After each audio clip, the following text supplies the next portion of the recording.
What's cracking, guys? Omar Isaf here, back with another video. Back today to talk about aesthetics. That's what you boys want to hear, and of course, anything for the Peach Boys. This video is going to be about 4 crucial exercises to try and increase your aesthetics. Remember, when we refer to aesthetics, we're referring to proportion, symmetry, how the muscles look. So this one's going to be trying to emphasize the upper body, the V-taper in particular. The basis of this video is essentially from a photo I posted today on Instagram where people were saying, holy shit, Omar, you actually look like you kind of maybe lift. And here's the fun fact. This photo was actually taken before I started this lean mass phase. So this was taken almost 8 weeks ago when I was about 181 pounds, 180 pounds, before I even started this lean mass phase. In fact, right now, I know this is different lighting and a lot of other things, but I'm about 185. I'll show you a photo right now. Again, different lighting, but quite frankly, leanness does enhance aesthetics. I don't think I look as good right now. That's because I got a little extra fat. I'm also more pale, but eventually I will look even better than this starting photo. But there's a few areas I want to talk about in particular if you want to increase your aesthetics. 4 exercises you should be doing. And I think this is kind of cool because this starting photo that you see, yeah, I've trained for a lot of different things, but basically I had just come off of 1 entire year training mainly for strength. And again, there is definitely carryover between strength and hypertrophy, but I was basically training 5 times a week doing moderate volume. I wasn't trying to increase the size of specific areas. So if you take a look at my physique, my arms need work. Instead, I was sticking to the fundamentals, and I think it's cool to see an entire year of trying to bring up my squat, bench, and deadlift, which resulted in increasing my squat, bench, and deadlift, still maintained key areas. And these key areas enhance how your body looks. So the 4 different movements I want to talk about today are going to help accentuate this. I'll talk briefly how to program them, not a complete progression scheme, but how I like to train them personally and what has worked well for me.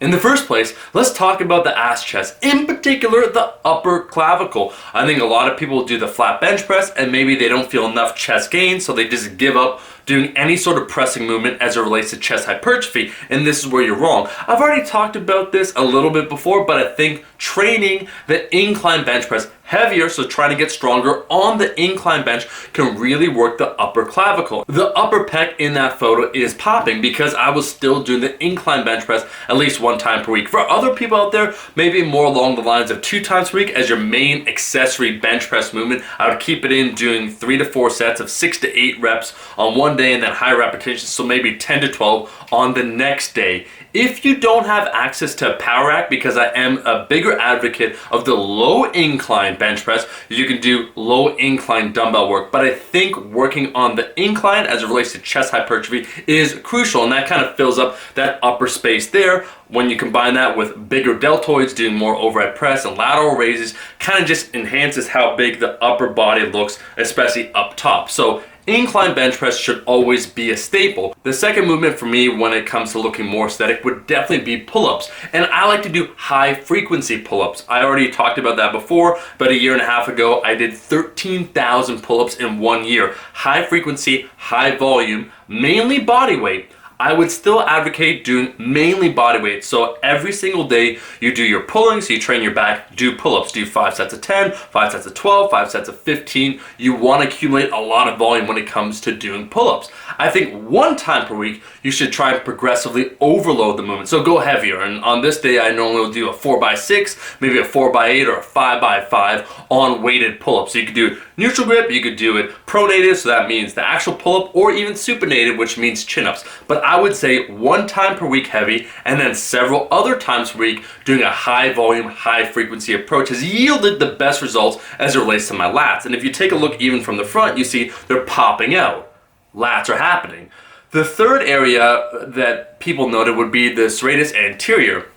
And this one I have to thank once again. I made that video saying push-ups are kind of magical because they are. Guess what? You got to work more on protraction. This will not only help your bench press, but also when we talk about aesthetics, you take a look at that area where it almost looks like a fish scales or part of that area to the side there. I do every single time before I do any pressing session, I will do some warm-up activation push-ups where I'll just do a few sets to get warmed up. And then at the end of every single chest session, I'll make sure I do a few few sets of burnouts. I do, 25, 30 reps, 3 to 4 sets, and then call it a day. And I did notice a lot of growth in that particular area, the serratus anterior, which again just kind of fills out when we talk about that V taper. You got the lats, then you got the serratus, and then we got the upper chest. So those 3 areas being kind of important. Lastly, point number 4, you know me, the overhead press. We're gonna take a heavier, more frequent approach. I still overhead press at least 2 times per week.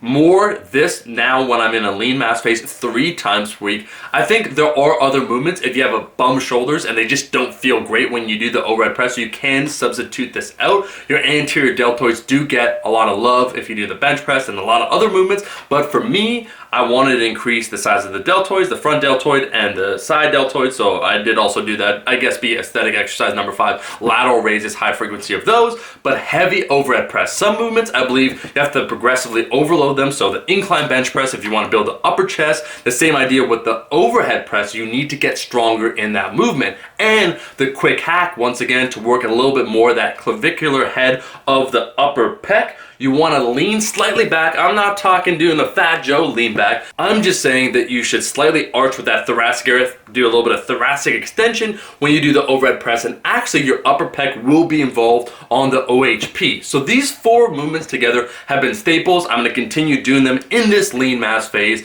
but they kind of show where my body has been built, where it comes from. Anyways guys, just a quick video. Those are the 4 main movements I would recommend when it comes to aesthetics. Thank you so much for watching this video. If you like this video, make sure to like the damn video, and I'll see all you guys, my rascals, in that next one.